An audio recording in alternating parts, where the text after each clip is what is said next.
العالمين والصلاة والسلام على سيد المرسلين وعلى آله وصحبه أجمعين.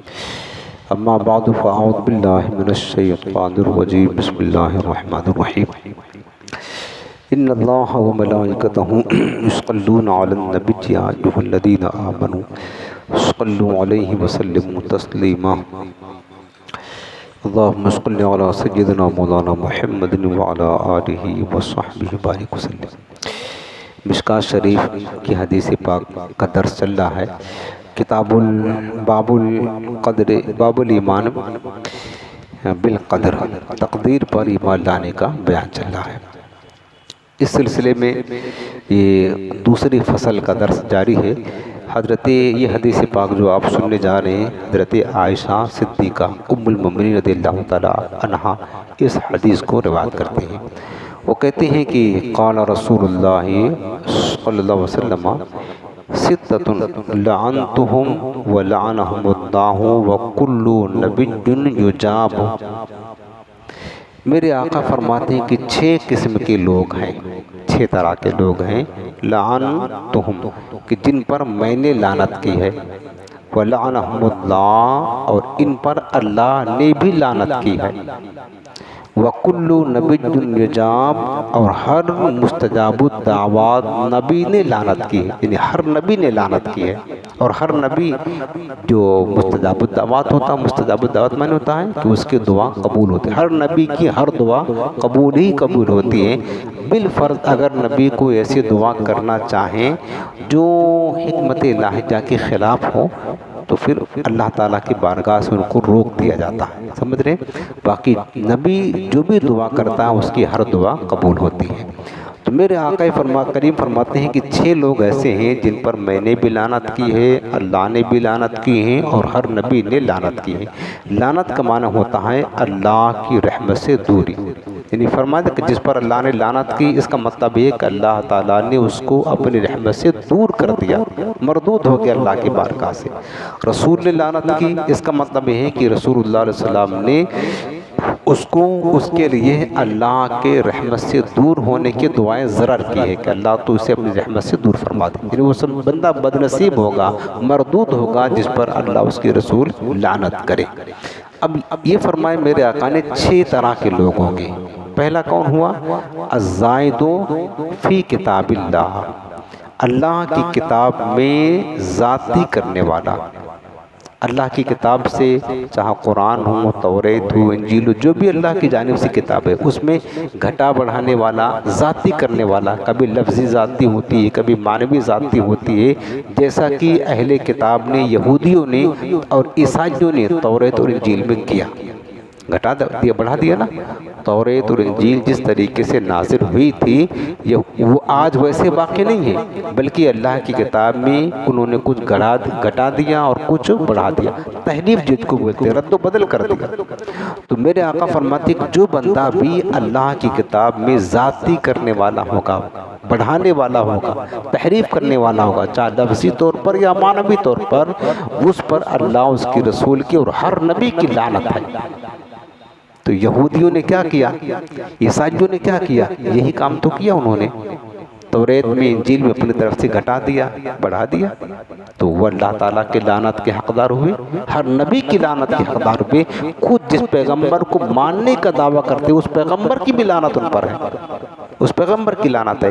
اچھا، یہ جو گھٹانا بڑھانا چاہے لفظی طور پر ہو یا معنوی طور پر ہو، آج دیکھیں نا انٹرنیٹ کا زمانہ ہے، ہر کوئی کون پیڈ پہن کر کے، ٹائی لگا کر کے، داڑھی منہ صفا چڑھ کر کے بیٹھ کر کے درس قرآن دے رہا ہے. جو مرضی چاہتے بولتے ہیں اور ایسی تفسیر بیان کرتا ہے جو 14 صدیوں میں کسی نے بیان ہی نہیں کی ہے. ایسی تفسیریں بیان کر لوگ اس کو سن کر کے گمراہ ہو رہے ہیں. فتنوں کا دور ہے، فتنوں کا دور ہے. جنہیں تفسیر کی مطلب صحیح علم ہی نہیں ہے نا، وہ بھی آپ دیکھو کوٹ پینٹ ٹائی لگائے، داڑھی موچے صفا چڑھ کے بیٹھ کر کے درس تفسیر قرآن دے رہے ہیں. اور جو مطلب تفسیریں پیش کر رہے ہیں کہ جس کو بزرگوں نے لکھا ہی نہیں ہے. فتنوں کا دور ہے. اس طریقے سے وہ معنوی طور پر قرآن میں تحریف کر رہے ہیں. اور بہت سارے ایسے ہیں، یوٹیوب پر آپ کو بہت سارے ایسے مفسر مل جائیں گے، ریڈی میڈ مفسر جو کیا کہتے ہیں کس طرح کر رہے ہیں میرے عزیزوں، اور یہ اللہ کے لعنت کے حقدار ہے پہلی۔ دوسرا فرمایا کہ میرے آقا نے والمکذب بقدر اللہ، اللہ کی تقدیر کا جھٹلانے والا، اس پر بھی لعنت ہے۔ یہ تو سخت ہے نا، تقدیر پر ایمان لانا یہ ضروریات دین میں سے ہے، لازم ہے، اور تقدیر کا انکار کرنا کفر ہے، ایمان کا ایک حصہ ہے نا۔ تو تقدیر الہی کو جھٹلانے والا یہ کیا ہے؟ اس پر بھی اللہ کی اور رسول کی اور تمام نبی کی لعنت ہے، چونکہ تقدیر کیا چیز ہے؟ اللہ کا جو ازلی فیصلہ ہے بندوں کے لیے، اسی کا نام تقدیر ہے۔ تیسرا فرمایا کہ والمتسلط بالجبروت لیعز من اضلہ اللہ ویذل من اعزہ اللہ۔ میرے آقا فرماتے تیسرا وہ بندہ ہے کہ جو جبراً قبضہ جمانے والا، یعنی کسی کا حاکم زبردستی بن بیٹھا ہے، لوگ اس کو ناپسند کرتے ہو لیکن وہ پھر بھی لوگوں کا حاکم بن کر کے بیٹھ گیا ہے، جبراً قبضہ جمانے والا، حاکم بننے والا، لوگ اس کو ناپسند کرتے ہوں، اب وہ جب نااہل ہے تو پھر کیا کرتا ہے کہ تاکہ جس کو اللہ نے ذلیل کیا ہے اس کو وہ عزت دیتا ہے، اور جس کو اللہ نے عزت دی ہے اس کو یہ ذلیل کرتا ہے۔ ایسا حاکم ہے، ایسا صاحب منصب ہے، جبراً جو مطلب قبضہ جما کر بیٹھ گیا ہے تو وہ کیا کرتا ہے؟ نااہلوں کو حکومت دیتا ہے، منصب دیتا ہے، عہدہ دیتا ہے، ان کو عزت دیتا ہے، اور جو اہل ہیں، اہل اسلام ہیں، صلحاء ہیں، علماء ہیں، جو اس کے اہل ہیں انہیں ذلیل کرتا ہے، گراتا ہے۔ تو ایسا جو بندہ ہے نا، جیسا کہ پچھلے مطلب اسی امت میں پہلے کے زمانے میں عباسی اور اموی خلفاء نے کیا ہے، جو اسلامی بادشاہ گزرے انہوں نے یہ ظلم کیا ہے۔ عباسی خلفاء کی ایک فہرست ہے، فہرست آپ پڑھیں گے اسلامی تاریخ میں، جو جبراً بن کر کے بیٹھ گئے حاکم، اور اس کے بعد میں جس کو چاہا انہوں نے عزت دے دی، نااہل کو منصب دے کر کے اونچی کرسی پر بٹھا دیا، اور جو اس کے اہل تھے انہیں ذلیل و خوار کر دیا۔ تو اس پر بھی اللہ کی اور اس کے رسول کی لعنت ہے۔ تو یہ تین ہو گئے۔ چوتھا فرمایا کہ میرے آقا نے کہ المستحل لحرم اللہ تعالی، اللہ تعالیٰ کے حرم کی حرمت کو حلال کرنے والا، حلال سمجھنے والا، یعنی اللہ تعالیٰ کے ایک دو معنی اس کا ہے کہ اللہ تعالیٰ کے حرام کو حلال سمجھنے والا، یعنی جو چیزیں اللہ نے حرام کی ہیں ان کو حلال سمجھنے والا، اس پر بھی اللہ کی لعنت ہے۔ اور دوسرا معنی ہے کہ لحرم اللہ، یعنی اللہ تعالیٰ کا جو حرم ہے، حرم محترم جہاں کعبہ معظمہ ہے، اس کی ایک حرمت ہے، عزت ہے، اس کی حرمت کو پامال کرنے والا اور اس کی حرمت کو حلال ٹھہرانے والا، یعنی جو چیزیں وہاں پر اللہ نے منع کیا ہے، یہاں شکار نہیں کر سکتے ہو، کسی کو قتل نہیں کر سکتے ہو، اذیت نہیں دے سکتے ہو، تو اس کو حلال کرنے والا، جیسا کہ یزیدیوں نے کیا، یزید کے لشکر نے کیا، تو فرمایا اس پر بھی اللہ کی لعنت ہے۔ اور پانچویں چیز حضور نے فرمایا کہ والمستحل من عدرت ما حرم اللہ تعالی، اور میرے آل کے متعلق حضور فرماتے ہیں کہ میری آل و اولاد کے متعلق وہ باتیں حلال سمجھنے والا جنہیں اللہ نے حرام کیا ہے، حرام، یعنی حضور علیہ السلام کی آل اولاد اہل بیت کی بڑی عزت ہے، بڑی قدر ہے، اللہ نے ان کی توہین کرنا، ان کو اذیت دینا، ان کی گستاخی بے ادبی کرنا یہ حرام کیا ہے۔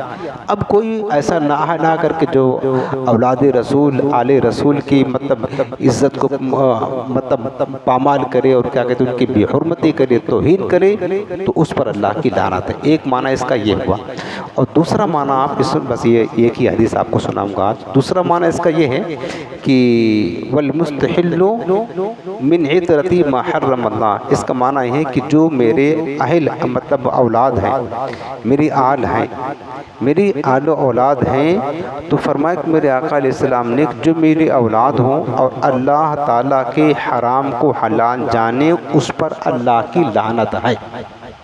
سمجھ رہے ہیں نا، جو میری اولاد ہوں اگرچہ، لیکن جو اللہ نے حرام کیا ہے اس کو حلال جانے گا، تو تو اس پر بھی اللہ کی لعنت ہے۔ یہ نسبت نہیں دیکھی جائے گی کہ نسبت کس کی ہے، بلکہ اصل حکم اللہ تعالیٰ کا ہوگا۔ دیکھیں اگرچہ دیکھیں کہ جرم مفسرین فرماتے ہیں اگرچہ جرم سب کے لیے برا ہے مگر سادات کے لیے زیادہ برا ہے۔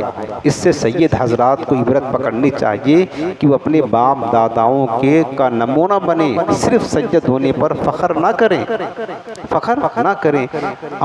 تو فرمایا ہمارے شیخ عبدالحق محدث دہلوی رحمۃ اللہ تعالیٰ نے فرمایا کہ دیکھیں جرم عام لوگ کریں گے تو بات الگ ہے، لیکن جیسے ایک عالم اگر جرم کرے نا تو اس کی پکڑ زیادہ ہوگی، چونکہ وہ لوگوں کے لیے آئیڈیل ہوتا ہے، لوگ اس کو دیکھ کر کے پیروی کرتے ہیں، لوگ پھر اور بگڑ جائیں گے۔ اسی طرح سادات وہ ہیں جن کے گھر اور خاندان سے سارا دن پھیلا ہوا ہے، اگر وہ بد عمل ہوں گے، نافرمانی کریں گے، اللہ تعالیٰ کے حرام کردہ چیزوں کی طرف جائیں گے تو پھر لوگ کیا کریں گے؟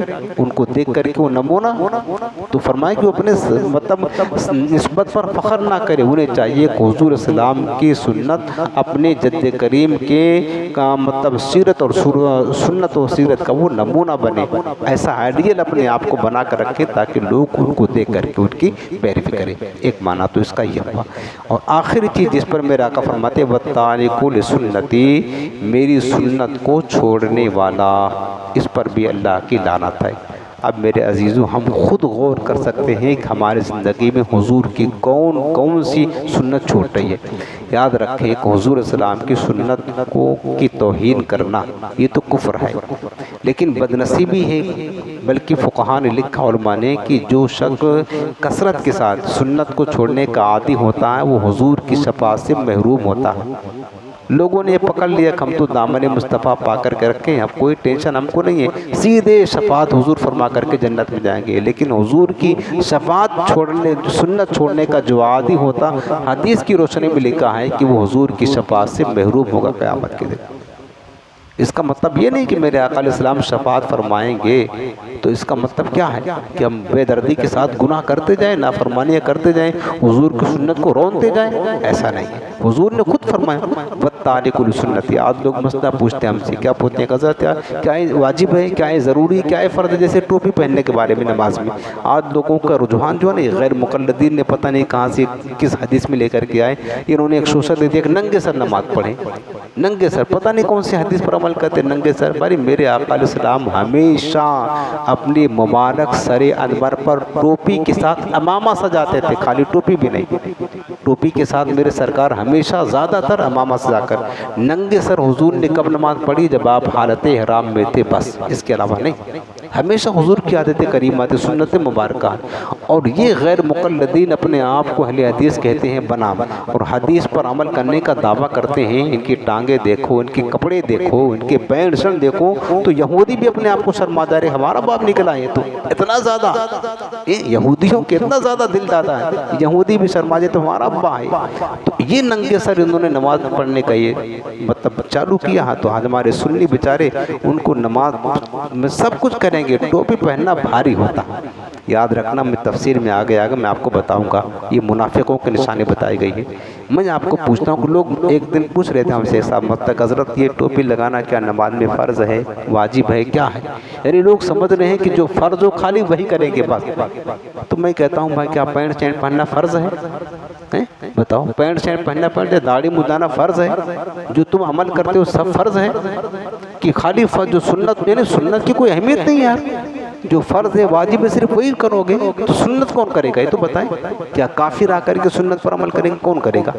یہ لوگوں کا ذہن بنتا جا رہا ہے، یہ غیر مقلدین نے دیا ہوا ہے کہ جو سنت ہے کوئی بات نہیں، ہلکے میں لیتے ہیں، وہ تو چھوڑ جائے تو کوئی گناہ تھوڑی ہے، فرض ہے اس پر کرے۔ بھائی ہم کہتے ہیں کہ بہت ساری چیزیں فرض ہے، کیا تم جو فرض ہے اسی پر عمل کرتے ہو؟ علم دین سیکھنا فرض ہے، کتنا تم نے علم دین سیکھا چلو بتاؤ؟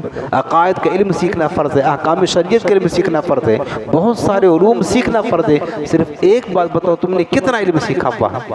نہیں سیکھا ہوا ہے، تو بس وہ عمل نہیں کرنا ہے۔ لوگوں کا یہ رجحان بنتا جا رہا ہے کہ یہ فرض ہے، مسئلہ پوچھتے ہیں اگر فرض ہے تو کریں گے، نہیں فرض ہے ہے سنت ہے تو کوئی بات نہیں، سنتیں تو ہے۔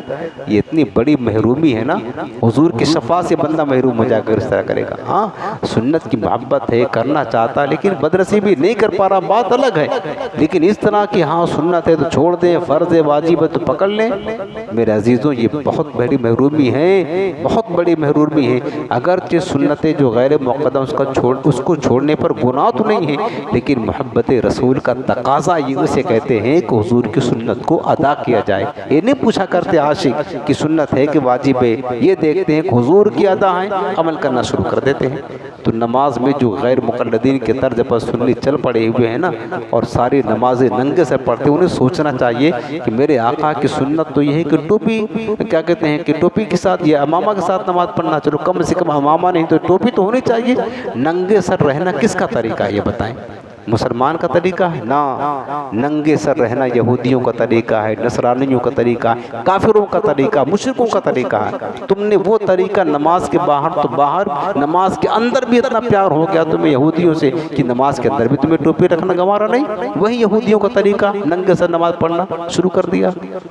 تو یہ بڑی بدنصیبی ہے۔ اور یہ حدیث آپ سن لے، یاد رکھیں، جو حضور نے 6 لوگوں پر لعنت فرمائی، اللہ نے لعنت فرمائی، تمام نبی نے لعنت فرمائی، آخری جو بندہ ہے نا وَتَارِكُ لِسُنَّتِي، آقا نے فرمایا میری سنت کو چھوڑنے والا، حضور فرماتے اس پر بھی اللہ تعالیٰ کی لعنت ہے۔ اللہ ہمیں حضور کی سنتوں سے پیار نصیب فرمائے اور حضور کی سنتوں پر عمل کی توفیق عطا فرمائے۔